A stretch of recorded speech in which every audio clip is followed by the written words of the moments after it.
മഞ്ഞൾ കൃഷിരീതി. ചെറിയ ചിരപ്പുകൾ നടീൽ വസ്തുവായി തിരഞ്ഞെടുക്കുന്നത്. തടങ്ങൾക്ക് 1.2 മീറ്റർ വീതിയും 3 മീറ്റർ നീളവും 25 സെന്റിമീറ്റർ അകലവും ആകാവുന്നതാണ്. തടങ്ങൾ തമ്മിൽ ഇടയകലം 40 സെന്റിമീറ്റർ ആയിരിക്കണം. ഏക്കറിൽ കൃഷി ചെയ്യുന്നതാണെങ്കിൽ ഏക്കറിന് 60 കിലോഗ്രാം റോക്ക് ഫോസ്ഫറസും 20 കിലോഗ്രാം മ്യൂറേറ്റ് ഓഫ് പൊട്ടാഷും എന്നീ രാസവളങ്ങൾ അടിവളമായി ചേർക്കേണ്ടതാണ്.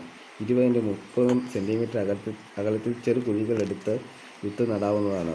തുടർന്ന് കുഴികളിൽ ചാണകപ്പൊടി നിറച്ച് 3/4 ഇഞ്ച് കനത്തിൽ മണ്ണിട്ട് മൂടി പച്ചില കൊണ്ട് ഇടുക.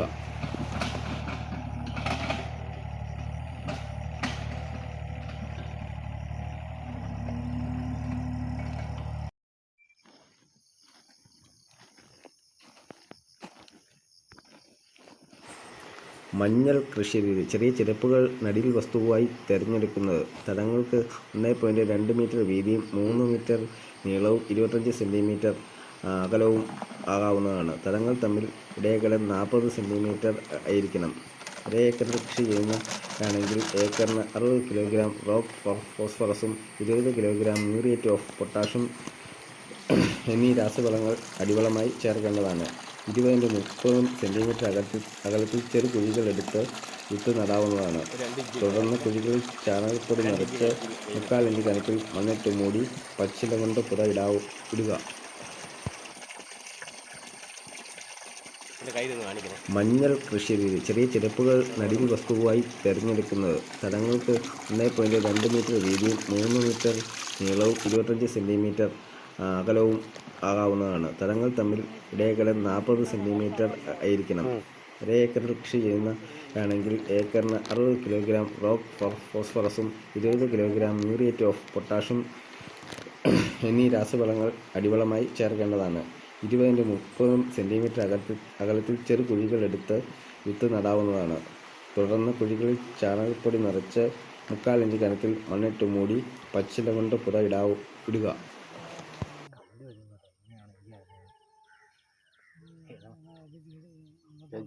കർഷകൻ ജഞ്ചു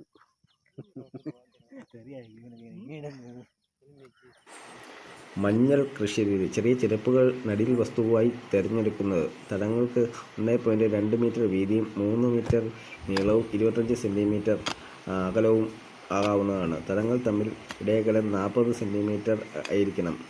ഏക്കറിൽ കൃഷി ചെയ്യുന്നതാണെങ്കിൽ ഏക്കറിന് 60 കിലോഗ്രാം റോക്ക് ഫോസ്ഫറസും 20 കിലോഗ്രാം മ്യൂറേറ്റ് ഓഫ് പൊട്ടാഷും എന്നീ രാസവളങ്ങൾ അടിവളമായി ചേർക്കേണ്ടതാണ്. 20-30 സെന്റിമീറ്റർ അകലത്തിൽ ചെറു കുഴികളെടുത്ത് വിത്ത് നടാവുന്നതാണ്. തുടർന്ന് കുഴികളിൽ ചാണകപ്പൊടി നിറച്ച് 3/4 ഇഞ്ച് കനത്തിൽ മണ്ണിട്ട് മൂടി പച്ചില കൊണ്ട് ഇടുക. മഞ്ഞൾ കൃഷിരീതി. ചെറിയ ചിരപ്പുകൾ നടീൽ വസ്തുവായി തിരഞ്ഞെടുക്കുന്നത്. തടങ്ങൾക്ക് 1.2 മീറ്റർ വീതിയും 3 മീറ്റർ നീളവും 25 സെന്റിമീറ്റർ അകലവും ആകാവുന്നതാണ്. തടങ്ങൾ തമ്മിൽ ഇടയകലം 40 സെന്റിമീറ്റർ ആയിരിക്കണം. ഏക്കറിൽ കൃഷി ചെയ്യുന്നതാണെങ്കിൽ ഏക്കറിന് 60 കിലോഗ്രാം റോക്ക് ഫോസ്ഫറസും 20 കിലോഗ്രാം മ്യൂറേറ്റ് ഓഫ് പൊട്ടാഷും എന്നീ രാസവളങ്ങൾ അടിവളമായി ചേർക്കേണ്ടതാണ്. 20-30 സെന്റിമീറ്റർ അകലത്തിൽ ചെറു കുഴികളെടുത്ത് വിത്ത് നടാവുന്നതാണ്. തുടർന്ന് കുഴികളിൽ ചാണകപ്പൊടി നിറച്ച് 3/4 ഇഞ്ച് കനത്തിൽ മണ്ണിട്ട് മൂടി പച്ചില കൊണ്ട് ഇടുക. മഞ്ഞൾ കൃഷിരീതി. ചെറിയ ചിരപ്പുകൾ നടീൽ വസ്തുവായി തിരഞ്ഞെടുക്കുന്നത്. തടങ്ങൾക്ക് 1.2 മീറ്റർ വീതിയും 3 മീറ്റർ നീളവും 25 സെന്റിമീറ്റർ അകലവും ആകാവുന്നതാണ്. തടങ്ങൾ തമ്മിൽ ഇടയകലം 40 സെന്റിമീറ്റർ ആയിരിക്കണം. ഏക്കറിൽ കൃഷി ചെയ്യുന്നതാണെങ്കിൽ ഏക്കറിന് 60 കിലോഗ്രാം റോക്ക് ഫോസ്ഫറസും 20 കിലോഗ്രാം മ്യൂറേറ്റ് ഓഫ് പൊട്ടാഷും എന്നീ രാസവളങ്ങൾ അടിവളമായി ചേർക്കേണ്ടതാണ്. 20-30 സെന്റിമീറ്റർ അകലത്തിൽ ചെറു കുഴികളെടുത്ത് വിത്ത് നടാവുന്നതാണ്.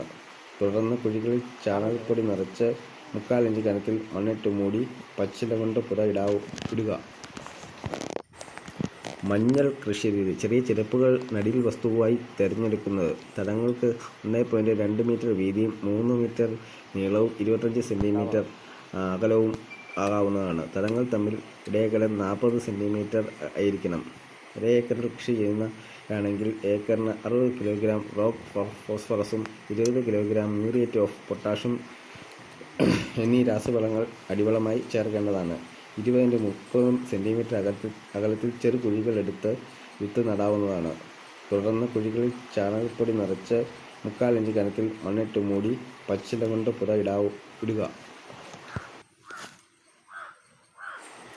മഞ്ഞൾ കൃഷിരീതി. ചെറിയ ചിരപ്പുകൾ നടീൽ വസ്തുവായി തിരഞ്ഞെടുക്കുന്നത്. തടങ്ങൾക്ക് 1.2 മീറ്റർ വീതിയും